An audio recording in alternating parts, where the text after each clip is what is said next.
শিক্ষার্থী, আজকে আমরা তৃতীয় শ্রেণীর গণিত 17 এবং 18 অর্থাৎ 73 পৃষ্ঠার 17 এবং 18 দুইটি অঙ্ক নিয়ে আলোচনা করব।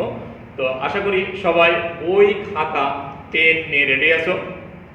হ্যাঁ, চলো শুরু করি। তোমাদের বোঝার সুবিধার্থে নিয়ম অনুযায়ী আমি অঙ্কটি বোর্ডে তুলে দিব। ততক্ষণ তোমরা যদি কোনো কাজ বাকি থাকে তাহলে কাজগুলো কমপ্লিট করে নাও। 17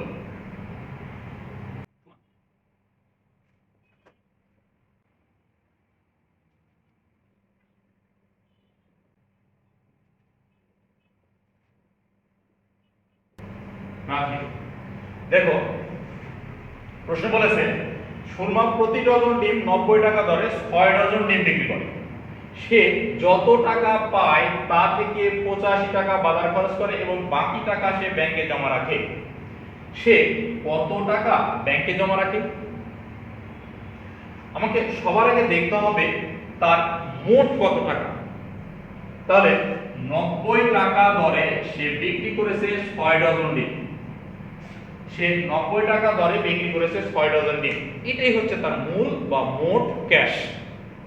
তাহলে এই মোট টাকা থেকে সে খরচ করেছে মাত্র 85 টাকা, আর বাকি টাকা সম্পূর্ণটাই সে ব্যাংকে জমা রেখেছে। তাহলে আমি সবার আগে যেটা বের করব তার কাছে মোট টাকা কত ছিল। তাহলে আমরা লিখব 1 ডজন ডিম, তাই না?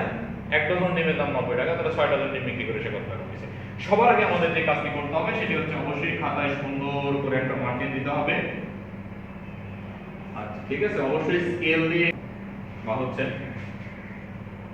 এবার নম্বর প্রশ্ন, কত নম্বর? 17। এই প্রত্যেকটা আন্ডারলাইন আর প্রত্যেকটা দাগ স্কেল দিয়ে সোজা করে দিব।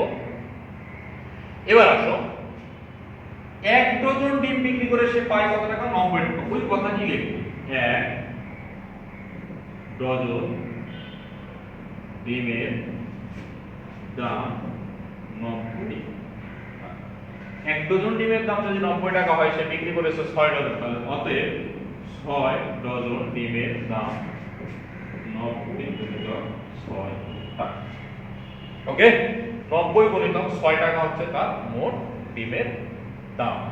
এবার এই অঙ্কটিকে আমি সহজেই এখানেই করতে পারি, আবার চাইলে ডান পাশে রাফ করে দেখাতে পারি। তো আমি ডান পাশে রাফ করে দেখাচ্ছি। 90 গুণ 6, 6 0 0, 6 9 54, 540। আমি তোমাদের বারবারই বলি, কিন্তু যদি অঙ্কটি বড় হয় ডান পাশে রাফ দেখাবো, আর অঙ্কটি ছোট হলে নিচে রাফ দেখাবো, দেখি অঙ্কটি বড় করব। ঠিক আছে? আচ্ছা, তাহলে 540 পেয়েছি। এখানে আমি সহজে করতে পারি, যেহেতু শূন্যের গুণ। 6 9 54 আর 0 একটা, কাজ শেষ।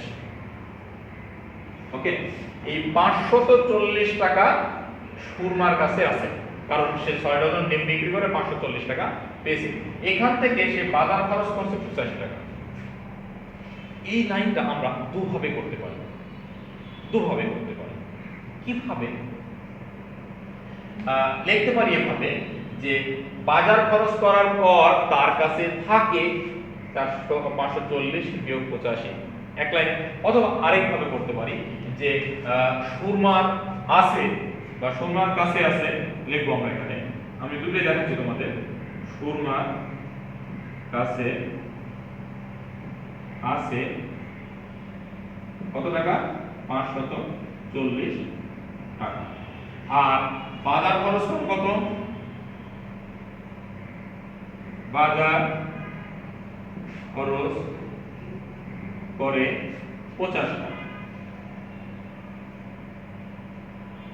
যেহেতু লিখছি এটা লিখে দিই, দেব 50। এখন সুন্দর করে এখানে আন্ডারলাইন দেব স্কেল দিয়ে। দেওয়ার পরে কি লিখবো? উত্তর কি চেয়েছে? যে বাকি টাকা ব্যাংকে জমা রাখে। তাহলে বাকি আছে, অতএব বাকি আছে বা বাকি থাকে, এটা বিয়োগ করব আমি। কেন বিয়োগ করব? কারণ সুরমার কাছে যে টাকা আছে সেখান থেকে সে বাজার খরচ করলে কমে যাবে না? কমে গেলে অবশ্যই বিয়োগ করতে হবে। তাহলে 5 আছে, কত হলে 10 হয়?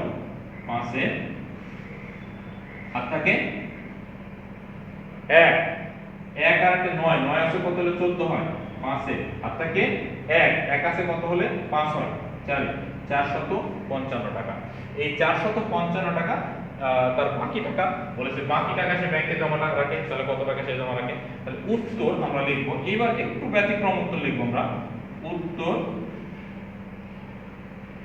ব্যাংকে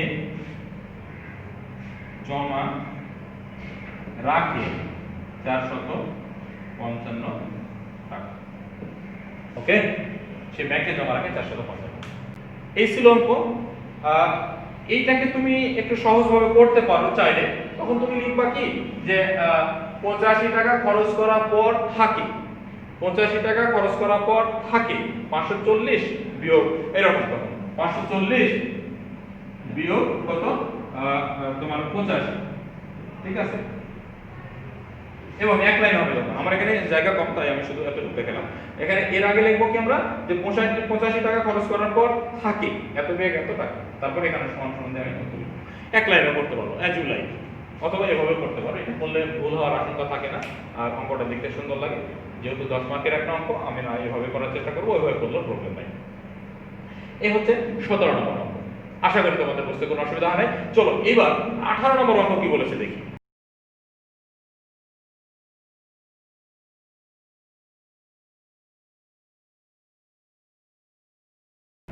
দেখো প্রশ্ন বলেছে যে পিতার বর্তমান বয়স কন্যার বয়সের 4 গুণ, অর্থাৎ কন্যার যা বয়স তার থেকে 4 গুণ হচ্ছে পিতার বয়স। 4 বছর পূর্বে কন্যার বয়স ছিল 6 বছর, 4 বছর আগের বয়স দেওয়া আছে, বর্তমান বয়স নয় কিন্তু। 4 বছর পূর্বে কন্যার বয়স ছিল 6 বছর, পিতার বর্তমান বয়স কত? তাহলে কন্যার যা বয়স পাবো আমি, সেই বয়সের সাথে 4 গুণ দিলে আমার পিতার বয়স বের হয়ে যাবে। এখানে দেখো টেকনিক্যালি কন্যার বয়সটিও দেওয়া নাই, কন্যার বর্তমান বয়সটিও দেওয়া নাই, কন্যার 4 বছর আগে বয়স দেওয়া আছে। তাহলে এখন 4 বছর পরে কন্যার বয়স কি বেড়ে যাবে না? 4 বছর বেড়ে যাবে, হ্যাঁ বেড়ে যাবে। আমরা এবার যেহেতু 18 নম্বর অঙ্ক, তাই আমরা এখানে দিয়ে নেব 18 নম্বর প্রশ্নের সমাধান। মার্জিন থাকবে বরাবরের মতোই। এবার আমরা লিখে নেব যে 4 বছর পূর্বে কন্যার বয়স ছিল 6 বছর। এই লাইনটি হুবহু এই লাইনটি আমি লিখে নেব, অন্য কিছু না, শুধু এটা লিখে নেব। 4 বছর পূর্বে কন্যার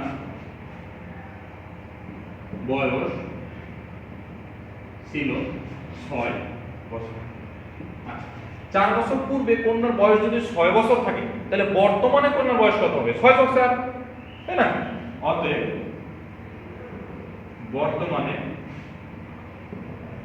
কন্যার বয়স হবে 6 যোগ 4 বছর। ওকে, সমান সমান 10 বছর। এইটা পাইলাম আমি বর্তমান কন্যার বয়স। মজার বিষয় দেখো, অঙ্ক কিন্তু শেষ। বর্তমান কন্যার বয়স পেয়ে গেছি মানে পিতার বয়স হয়ে গেছে, কারণ বর্তমান কন্যার বয়স যা তার থেকে 4 গুণ, তাই কি না? তাই তো? তাহলে বর্তমানে কন্যার বয়স 10 বছর, তাহলে পিতার বয়স কত? আমি এই কথাটি আরেকবার লিখে নিব। পিতার বর্তমান বয়স কন্যার বয়সের 4 গুণ। পিতার বর্তমান বয়স পিতার বর্তমান বয়স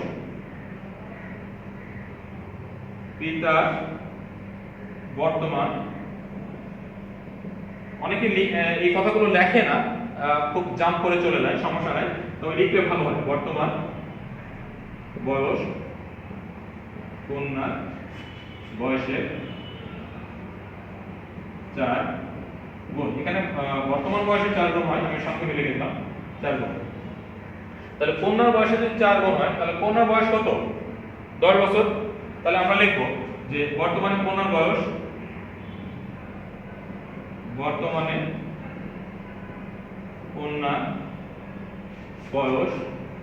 10 বছর। অতএব বর্তমানে পিতার বয়স এই 10 গুণ 4 বছর। দেখো অনেকে এই লাইনটা দেয় না এবং আমাকে প্রশ্ন করে, স্যার ওই লাইন না দিলে অসুবিধা আছে? অসুবিধা নাই, তবে এই লাইনটা থাকলে আমি যে স্যার কেন গুণ দিলাম সেটা কিন্তু আর ব্যাখ্যা দিয়ে বোঝাইতে হবে।